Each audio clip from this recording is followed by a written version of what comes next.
Aprelin 27'si Bakıda və Abşeron yarımadasında hava dəyişkən buludlu olacaq, arabir tutulacaq, gecə və səhər duman ehtimalı var. Mülayim cənub-qərb küləyi axşama doğru güclü şimal-qərb küləyi ilə əvəz olunacaq. Milli Hidrometeorologiya Xidmətindən kanalımıza bildirilib ki, temperatur gecə 9-13, gündüz 16-20 dərəcə isti, atmosfer təzyiqi isə 761 mm civə sütunu olacaq. Naxçıvan ərazisində sabah bəzi yerlərdə yağış və intensiv yağış ehtimalı var. Temperatur 13-17 dərəcə isti olacaq. Azərbaycanın bəzi dağ-ətəyi və dağlıq rayonlarında hava yağıntılı olacaq. Ayrı-ayrı yerlərdə intensivləşəcək, şimşək çağacaq, dolu düşəcək. Yüksək dağlıq ərazilərdə qar yağacaq. Duman olacaq, qərb küləyi arabir güclənəcək. Temperatur gecə 8-12, gündüz 21-26, dağlarda gecə 3-8, gündüz 10-15 dərəcə isti olacaq. Milli Hidrometeorologiya Xidməti küləkli hava şəraiti ilə bağlı sarı və narıncı xəbərdarlıq edir. Doğru Xəbər Azərbaycan bildirir ki, aprelin 27-si və 28-də Bakıda və Abşeronda, eləcə də bəzi rayonlarda güclü külək əsəcək. Bakıda və Abşeronda eyni zamanda Qazax, Ağstafa, Şəmkir, Tovuz, Naftalan, Goranboy, Daşkəsən, Kəlbəcər, Laçın, Mingəçevir, Bərdə, Tərtər, Ağdam, Qobustan, Qusarda narıncı xəbərdarlığa uyğun olaraq şimal-qərb küləyinin sürəti saniyədə 20-28 metrə qədər güclənəcək.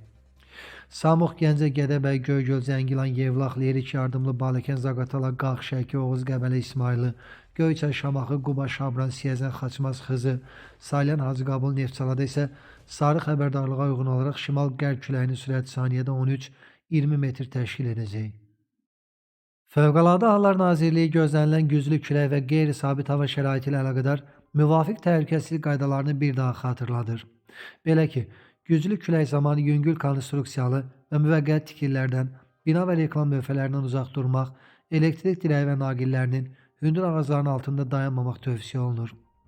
Bundan əlavə, güclü küləyin baş verən yanğınların söndürülməsi ilə əlaqədar yaratdığı çətinlikləri nəzərə alaraq küləkli havada yanğın təhlükəsizlik qaydalarına xüsusilə ciddi riayət edilməlidir. Həmçinin kiçik həcmli gəmi istifadəçiləri belə havada dənizə çıxmağın qadağan olduğunu nəzərə almalıdırlar.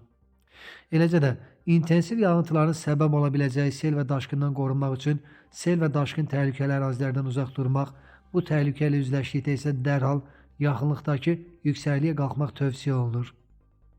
İldırımla bağlı təhlükələrdən qorunmaq üçün elektrik cihazlarını şəbəkədən ayırmaq, telefonla, sabit şəbəkə, mobil, taksofon və s. danışmamaq, açıq havada olarkən elektrik xətti, ildırım ötürücüsü, navalça, antenaya yaxınlaşmamaq, hündür ağacların altında daldalanmamaq, bu məqsədlə nisbətən çökək yer seçmək lazımdır. Avtomobildə olduqda isə hərəkət dayandıraraq şüşələri qaldırıb ildırımın bitməsini gözləmək vacibdir. Unutmayaq, qaydalara biganəlik həyatımızın sonu ola bilər. Ciddi təhlükə hiss etdikdə isə 112 qaynar xətlə əlaqə saxlaya bilərsiniz deyə açıqlamada qeyd olunub.